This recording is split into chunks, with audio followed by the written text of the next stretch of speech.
Durban, in some parts of Johannesburg. It was because of the oil crisis which were causing. Because remember, most black workers were unorganized. The law in South Africa did not allow black workers to organize. The Suppression of Communism Act says if you organize workers, you are a communist, and they used to arrest people for that. The black unions were not allowed to register.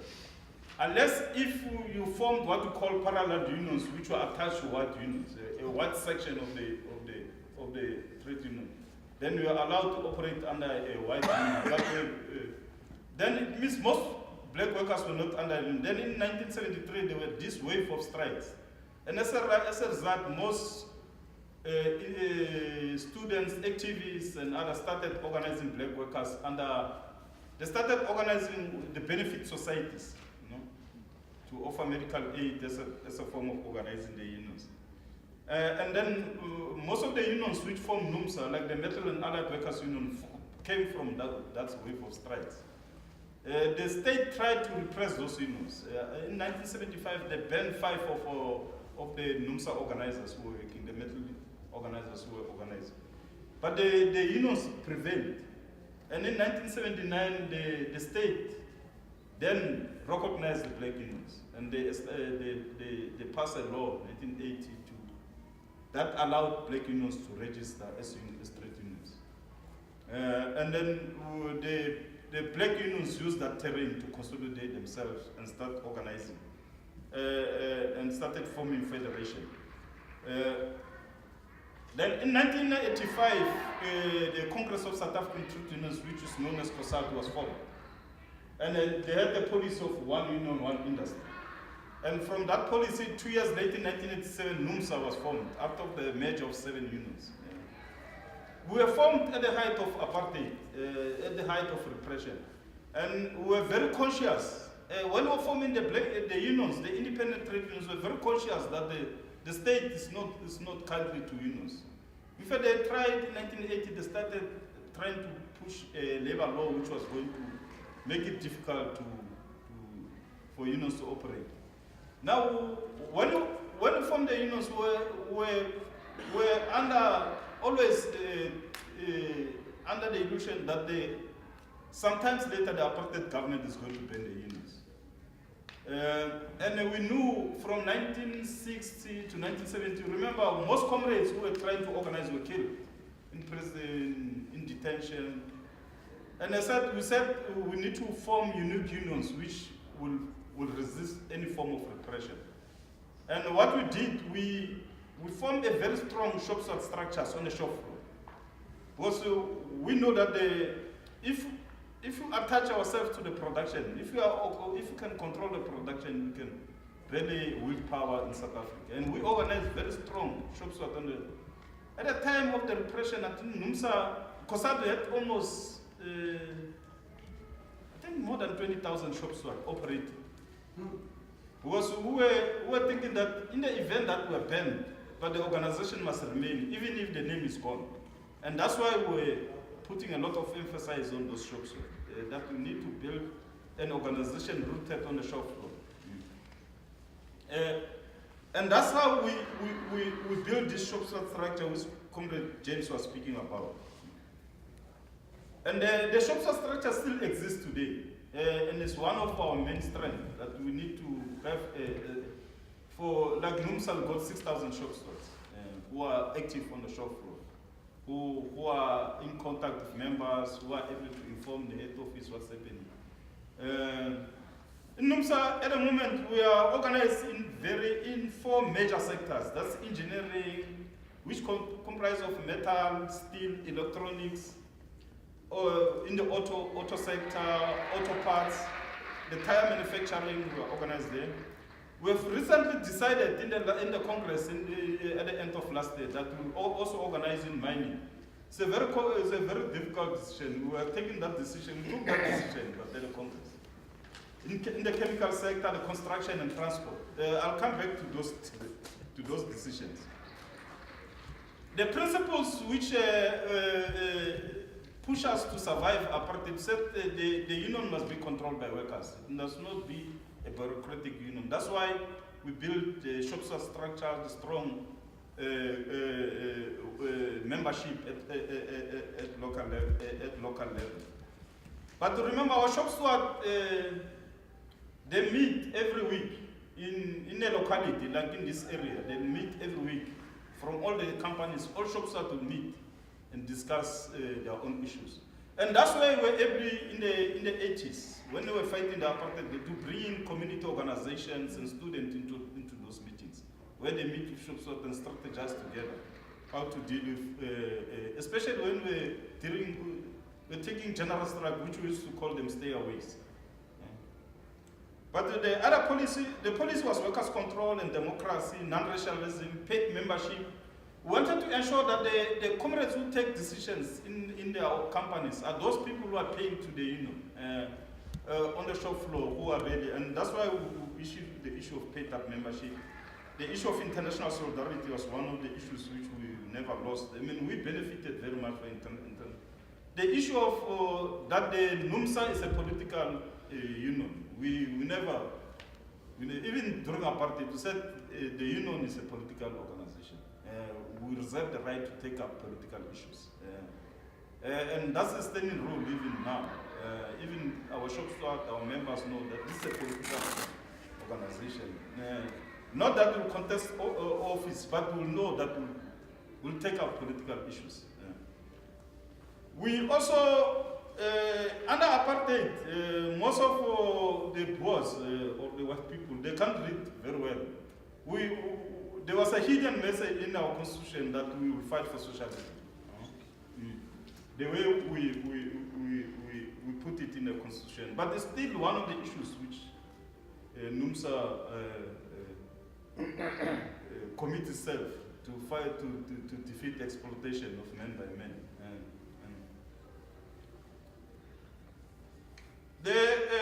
I'll go straight to the economic policies which were followed by the African National Congress as they took over the government in 1994. In 1994, the policy which was adopted by the government first, the ANC, they adopted a policy called the Reconstruction and Developmental Program.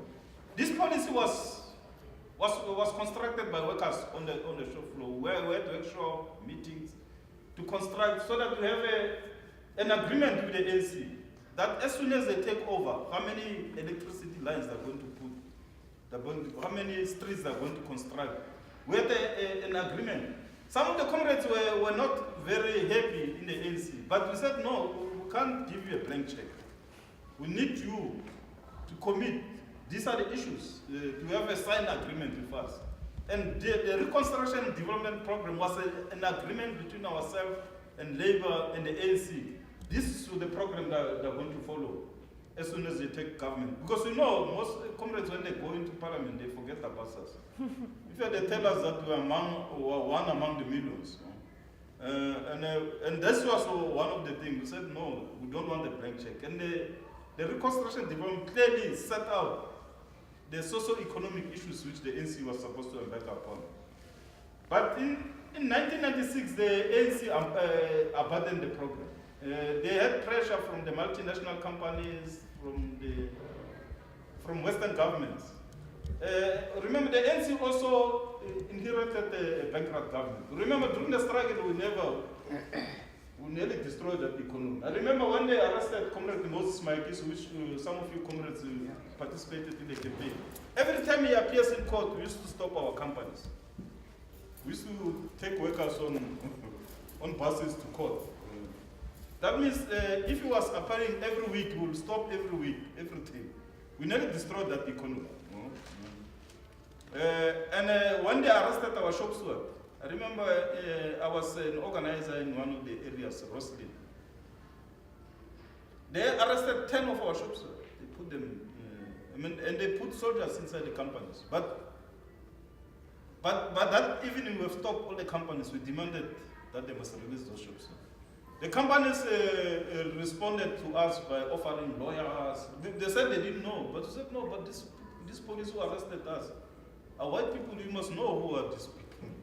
But as that economy was in trouble when the ANC took over. The productivity was very low, production very low. because of the struggles which we're raising. Now the ANC, when it took over, it inherited those problems in the economy. And they were forced by the multinational to adopt a conservative macroeconomic policy which was called GEAR, Growth, Employment and Redistribution. The policy committed the ANC for tight monetary, tight fiscal policy, you know, in order to cut costs. In fact, it said all the government departments must cut costs by 10%. Tight monetary policy, they had a policy of inflation targeting, you know, to reduce inflation to below 6%, up to 3%. The policy was a disaster for South Africa. Remember, South Africa, as it took over, and we had massive social problems. And if they adopt such a policy, it means they were not going to invest in any social programs, and they were really in problem. They followed that conservative macroeconomic policy, which they said it was very successful for them. When they announced, they said no, it was successful because there was now money in the government and other people. But the real problem was that the policy caused massive unemployment, inequalities, poverty. You have to, because remember, if you reduce the inflation, you have to have the rise in unemployment, and that was the problem with the policy. That was the real result of the policy of GEAR, that it caused a real serious problem, a social problem. In fact, when you describe it, we said it was like having a successful operation at the hospital, but with the patient dead. Part of the flagship of the conservative macroeconomic policy was the issue of the black economic empowerment. The black economy was supposed to racialize the companies, because most of the companies are owned by white people in South Africa. The management is white, and as a result of BE, they said if you want to have state contracts, you must have black ownership. And most white companies quickly agreed to that. They brought all the black shareholders inside the companies.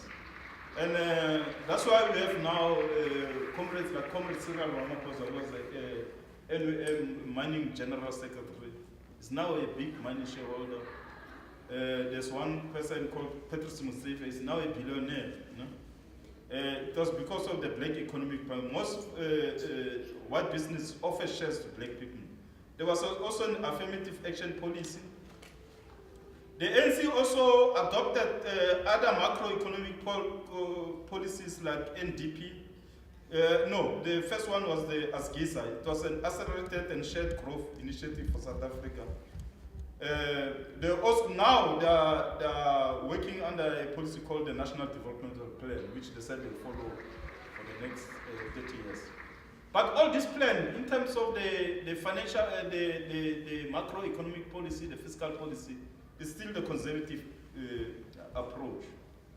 The result of the macroeconomic policy, comrades, it push, in terms of trade, it push for an open economy. They reduce the tariffs at a very faster rate. And it caused problems because our companies could not compete with the other companies from outside. And as a result, we lost a lot of jobs.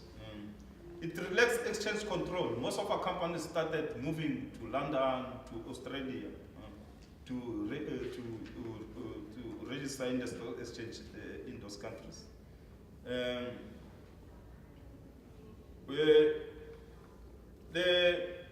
I talk about the issue of inflation, but if you look, the inequalities increase. At the moment, black people earn around 23% of what people earn.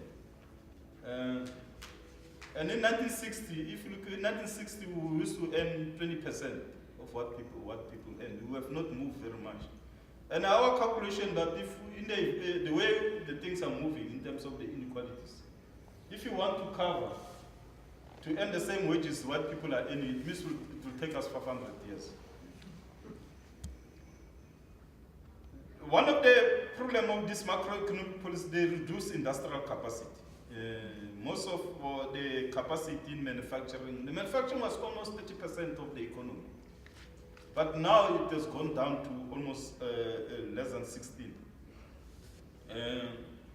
But it also caused problem for the agricultural sector. Most of the subsidies, the marketing boards which were there were closed down. The teaching schools, most teachers' colleges were closed down during this time. But the major thing which has resulted from this policy is that the macroeconomic policy resulted in a consumption economy. The ANC in 2006 they passed a laws. They put a lot of laws to push for welfare. Like they had social grants for elderly people, for orphans, and it increased the earnings for the working class in terms of the social grants. But the industrial capacity was going down because if you look at the budget now, we are spending a lot of money on welfare policies, but on industrial capacity we are spending very little. But what we found out is that this policy did not modernize the economy, but added new beneficiaries. And the most beneficiaries was the new black middle class. People like Cyril Ramaphosa, the people who were owning the mines, Patrice Motsepe. But this black economic empowerment policy also created a new class of crony capitalists who are junior partners to the existing capital. Because what municipal capital, in order to exercise the state, they need the black people. If some of the white companies who are very clever, they change their name to black names. But getting black people to join the companies was very easy. Also to make them campaign, lobby the government for policies which are pro-business. Now most of the policies were pro-business and were also serving this new black middle class. If you look historically, comrades, the economic history in South Africa was built on violence. They took over the land by force in South Africa when the white people, the white colonists came in, the white conquerors. They took over the land, they dispossessed the land by force. They also, like in areas like Durban, they imported slaves. They imported labor from India and China to work in the sugar plantations. They also brought in slaves into South Africa.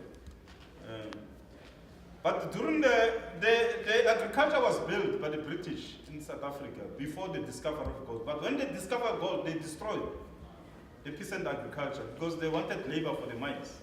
And they passed laws, they used tax laws, they used laws, they removed people, they used discriminatory laws to remove people from the land. Because people were not willing to go and die in the mines. And they forced people into those mines. The most famous law they passed was the 1913 Land Act, to force people off the land, where they restricted black people to 13% of the land. And that's why, and that situation has not changed now. The situation still remains the same.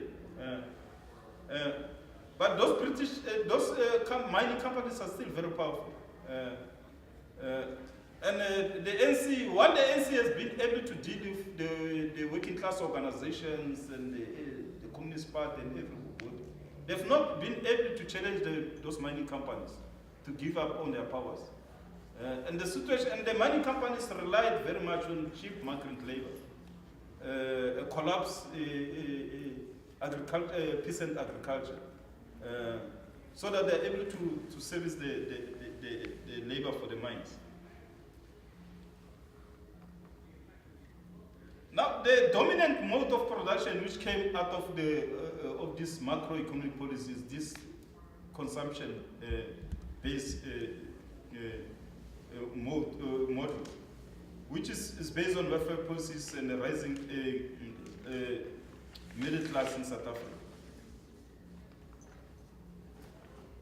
But there's hardly, the investment in production is not taking place.